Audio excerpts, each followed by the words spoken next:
सुप्रभात प्यारे बच्चों, कैसे हैं आप सब। उम्मीद करती हूँ घर पर होंगे, स्वस्थ होंगे, पढ़ाई भी कर रहे होंगे। ठीक है बेटा, आज हम आपकी पुस्तक कृतिका का पाठ 4 माटी वाली का पठन करेंगे। इस पाठ को हम 2 हिस्सों में करेंगे, 2 पार्ट में करेंगे। पार्ट 1 में हम आधा पाठ का पठन कर लेंगे और पार्ट 2 भाग 2 में हम आधे पाठ का पठन करेंगे। माटी वाली, जैसा कि इसके नाम से पता है, माटी मीन्स मिट्टी वाली भी, ठीक है, मिट्टी वाली, मिट्टी बेचने वाली। ठीक है, इसके लेखक कौन है? विद्यासागर नोटियाल जी। ये बेटा आपको याद रखना है। पाठ पठन शुरू करने से पहले मेरी आपसे यही रिक्वेस्ट है कि बेटा आप जब भी पाठ का पठन करें, आप अपनी पुस्तक साथ में रखें, पेंसिल को हाथ में ले लें। जहाँ भी आपको लगे कि ये कठिन शब्द है या किसी क्वेश्चन का ये उत्तर हो सकता है, तो आप उसको जरूर रेखांकित करते जाएं। अब हम पाठ का पठन शुरू करते हैं। बड़ा अच्छा सा पाठ है ये बेटा।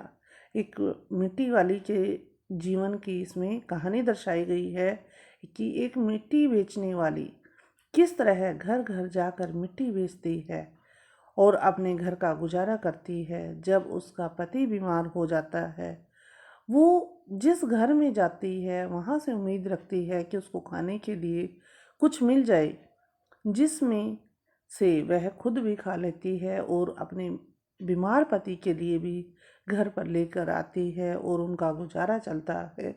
यही पाठ अब हम पढ़ने जा रहे हैं। ध्यानपूर्वक सुनना है बच्चे, ठीक है। इसके लेखक कौन है? विद्यासागर नोटियाल जी।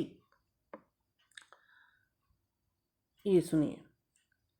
शहर के शेमल का तप्पड़ मोहल्ले की ओर बने आखिरी घर की खोली में पहुंचकर उसने दोनों हाथों की मदद से अपने सिर पर धरा बोझा नीचे उतारा। वो मिट्टी कैसे बेचती थी? अपने सिर पर एक टोकरा रख लेती थी, उसमें मिट्टी होती थी, क्योंकि जब मिट्टी सिर पर रखी जाएगी तो बोझा होगा। तो उसने दोनों हाथों से की मदद से अपने सिर पर धरा हुआ जो बोझ था, जो टोकरी थी, उसको नीचे उतारा। मिट्टी से भरा एक कंटर माटी वाली टिहरी शहर में शायद ऐसा कोई घर नहीं होगा। टिहरी ये सिटी का नाम है, शहर का नाम है, इसको अंडरलाइन करना है, जहाँ पर वो मिट्टी बेचती थी। टिहरी शहर में शायद ऐसा कोई घर नहीं होगा जिसे वह न जानती हो या जहाँ उसे न जानते हो। घर के कुल निवासी वर्षों से यहाँ रहते आ रहे किराएदार, उनके बच्चे तलक, मीन्स उनको सभी जानते थे, चाहे क्योंकि वो कितने सालों से मिट्टी बेच रही थी। चाहे कोई नया किराएदार था या घर के सदस्य थे या बच्चे थे, बूढ़े थे, सब उनको जानते थे। घर घर में लाल मिट्टी देते रहने के उस काम को करने वाली वह अकेली है। वो जो जिस प्रकार की मिट्टी बेचती थी बेटा, वो कौन से कलर की थी? लाल। उसका कोई प्रतिद्वंदी नहीं है, कोई कॉम्पिटिटर नहीं है, कोई कंपटीशन वाला नहीं है। उसके बगैर तो लगता है टिहरी शहर के कई एक घरों में चूल्हे का जलना तक मुश्किल हो जाएगा, क्योंकि ये जब जहाँ का वर्णन किया गया है वो एक गांव है और उस गांव में घर घर में चूल्हे रखे हुए हैं और चूल्हे पर जब रोटी बनाते हैं उसके बाद उसको जब ठंडा हो जाता है चूल्हा, उसको उसके राख निकाल कर उसको लिपा जाता है। ठीक है, जैसे कच्चे घर होते हैं उसको गोबर से मिट्टी से लिपा जाता है, इसी प्रकार चूल्हों को भी लिपा जाता है। और वो लिपने के लिए क्या चाहिए? मिट्टी चाहिए, जो वो बेचती थी। ठीक है, वो कौन से रंग की थी बेटा? लाल रंग की। चूल्हे का जलना तक मुश्किल हो जाएगा, वह न रहे तो लोगों के सामने रसोई और भोजन कर लेने के बाद अपने चूल्हे चौके की लिपाई करने की समस्या पैदा हो जाएगी। भोजन जुटाने और खाने की तरह हैं। रोज की एक समस्या। जिस प्रकार लोग भोजन इकट्ठा करने की टेंशन में रहते हैं, तो अगर वो ना आए मिट्टी बेचने वाली, तो लोगों को ये भी टेंशन हो जाएगी। घर में साफ लाल मिट्टी तो हर हालत में मौजूद रहनी चाहिए, कि साफ मिट्टी होनी चाहिए और लाल रंग की मिट्टी होनी चाहिए, जिससे चूल्हे की पुताई हो सके। चूल्हे चौकों को लीपने के अलावा साल 2 साल में, ये देखिए ये चूल्हे हैं बच्चे, ठीक है, ये जो दिखाया गया है पिक्चर में, ये चूल्हे हैं जो किससे बनते हैं, लाल, जिससे मिट्टी से बनते हैं, और इनको लीपने के लिए भी लाल मिट्टी चाहिए।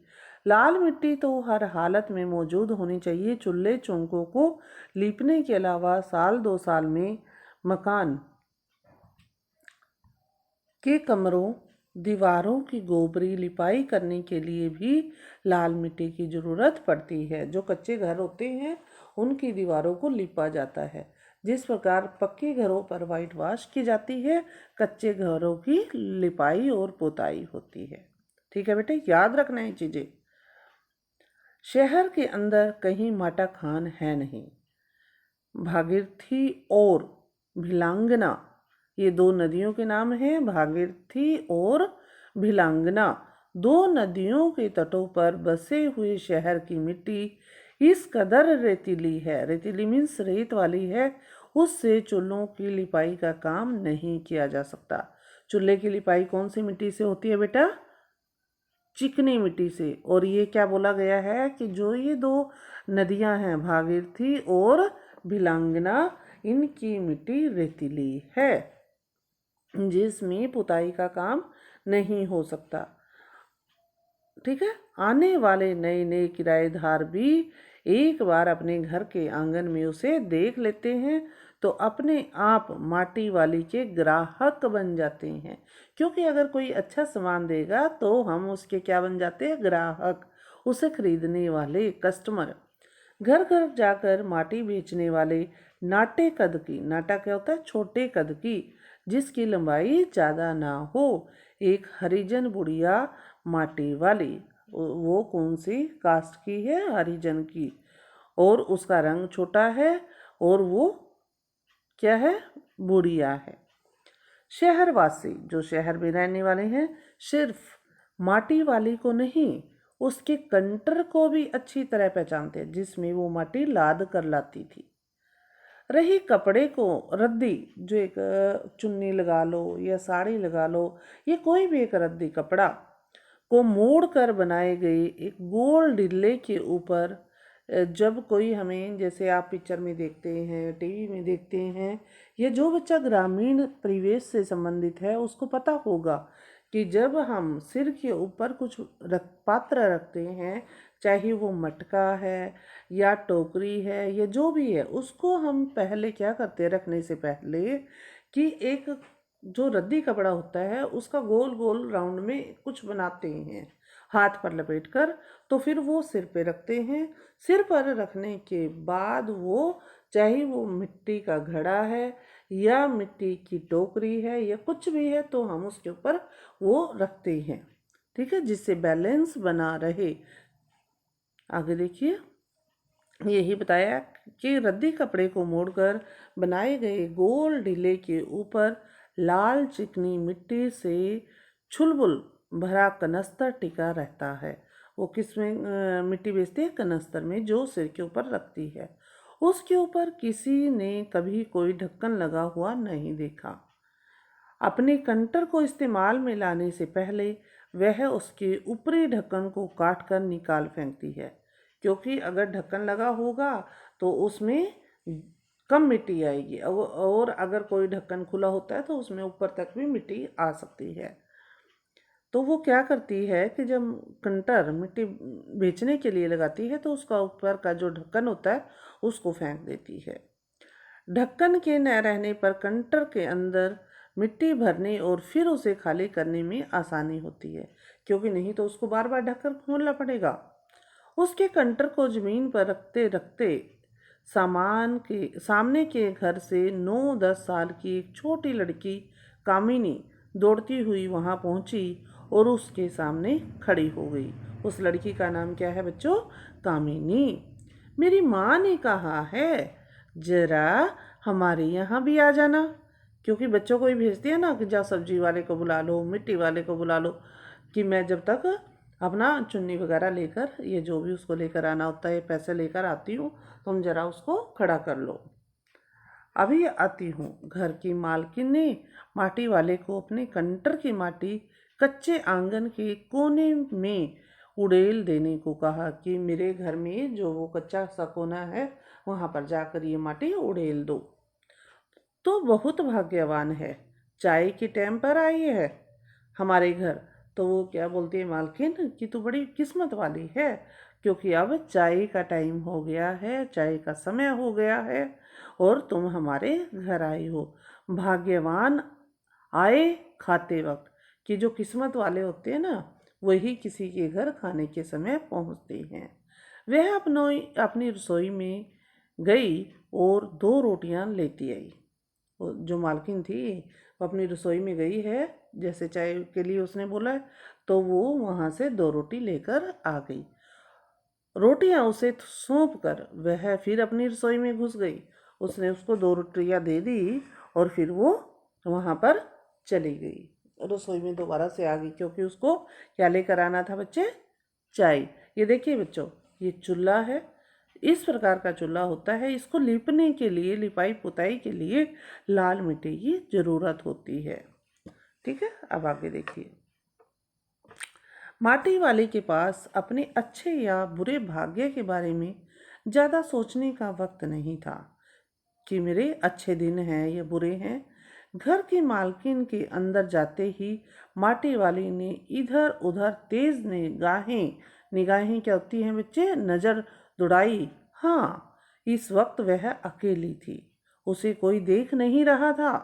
उसने फौरन, फौरन क्या होता है? तुरंत अपने सिर पर धरे ढिल्ले के कपड़े के मोड़ों को हड़बड़ी में एक झटके में खोल दिया और उसे सीधा कर लिया। जो उसके सिर के ऊपर कपड़ा था, जिसका वो एक गोल गोल सा बनाकर सिर के ऊपर रखती थी, उसने एक ही झटके में उसको खोल दिया और सीधा कर लिया। फिर इकरहा, इकरा मीन्स उसकी एक परत हो गई। खुल जाने के बाद वह एक पुरानी चादर के एक फटे हुए टुकड़े के रूप में प्रकट हुआ, कि उसने उस क्या थी, उसके पास एक चादर थी जो फट गई थी, तो उसने उसको गोल गोल करके सिर पर रख लिया था। मालकिन के बाहर आंगन में निकलने के समय पहले उसने चुपके से अपने हाथ में थामी 2 रोटियों में से एक रोटी को मोड़ा और उसे कपड़े पर लपेटकर गांठ बांध दी। उसको 2 रोटियां मिली थी, उसने एक को अपने कपड़े में छुपा लिया और दूसरी को अपने हाथ में रख लिया। साथ ही अपना मुंह यूं ही चलाकर खाने का दिखावा करने लगी कि मैंने एक रोटी तो खा ली है, जैसे नाटक कर रही थी। बच्चे भी नाटक करते हैं ना कई बार, ऐसे ही। घर की मालकिन पीतल के गिलास में चाय लेकर लौटी। पहले बर्तन बेटा जैसे अब स्टील या कांच के हैं, पहले ऐसा नहीं था। पहले पीतल के बर्तन होते थे, चांदी के होते थे, कांसे के होते थे। ठीक है, तो उसने एक गिलास बुढ़िया के पास जमीन पर रख दिया, क्योंकि वो पीतल के गिलास में क्या लेकर आई थी? चाय। ये एमसीक्यू भी आ सकते हैं बच्चों, इसके याद रखना है आपको।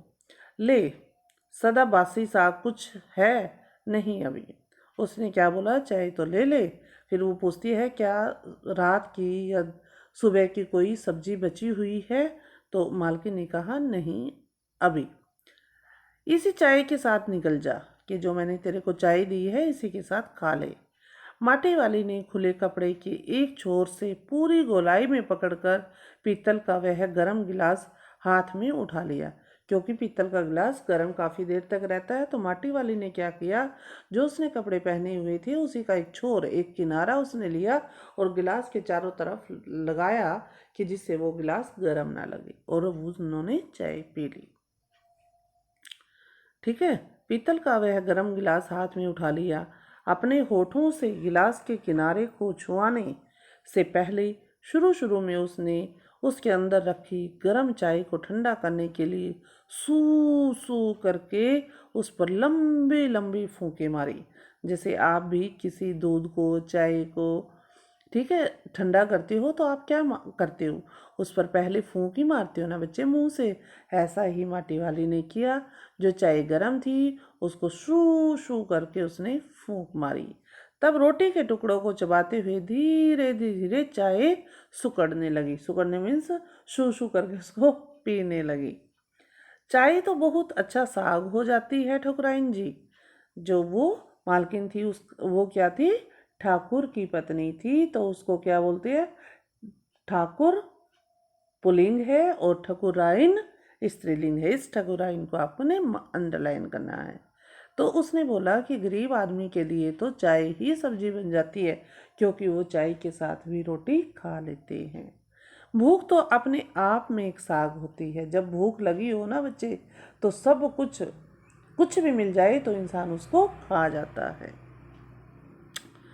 देखिए, भूख मीठी कि भोजन मीठा, तो क्वेश्चन आता है कि भूख मीठी है या भोजन मीठा है, कि अच्छा क्या है इसमें, भूख या भोजन। तुमने अभी तक पीतल के गिलास संभाल कर रखे हैं। तो वो माटी वाली मालकिन से ठकुराइन से पूछती है कि तुमने अभी भी पीतल के गिलास रखे हुए हैं। पूरे बाजार में और किसी घर में अब नहीं मिल सकते हैं ये गिलास। इनके खरीदार कई बार हमारे घर के चक्कर काट कर लौट गए। इसको खरीदने वाले पुरखों की, जो हमारे बुजुर्ग हैं, उनकी गाढ़ी कमाई से हासिल की गई चीज़ों को हराम के भाव बेचने को मेरा दिल गवाही नहीं देता। उसने क्या उत्तर दिया ठकुराइन ने, साहूकारनी ने, कि जो हमारे पूर्वज थे उन्होंने बड़ी मेहनत से इन गिलासों को खरीदा होगा, और अगर मैं इनको बेच देती हूँ तो मेरा मन इस बेचने में इनकी गवाही नहीं देता, क्योंकि जो खरीदने वाले हैं तो वो तो इसको कौड़ी के भाव खरीदेंगे, तो मैं इनको नहीं बेचूंगी।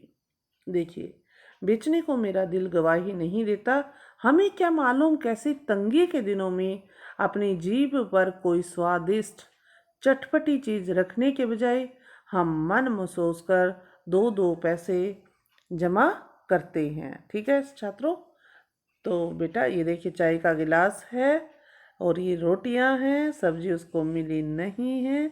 आज हम आपका पाठ जो ये है यहीं समाप्त करते हैं। अगली कालांश में आपसे फिर मुलाकात होगी इसी कड़ी को आगे बढ़ाते हुए। ठीक है, जो हमारा बेटा आधा चैप्टर बच गया है इसी को हम अगले कालांश में पढ़ेंगे। तब तक आपको क्या करना है, इस पाठ को दोबारा से अपने आप भी पढ़ना है, ताकि जो भी डाउट्स हैं, कोई भी शब्द आपको समझ नहीं आता है उसको आप ज़रूर समझोगे। ठीक है, धन्यवाद छात्रों।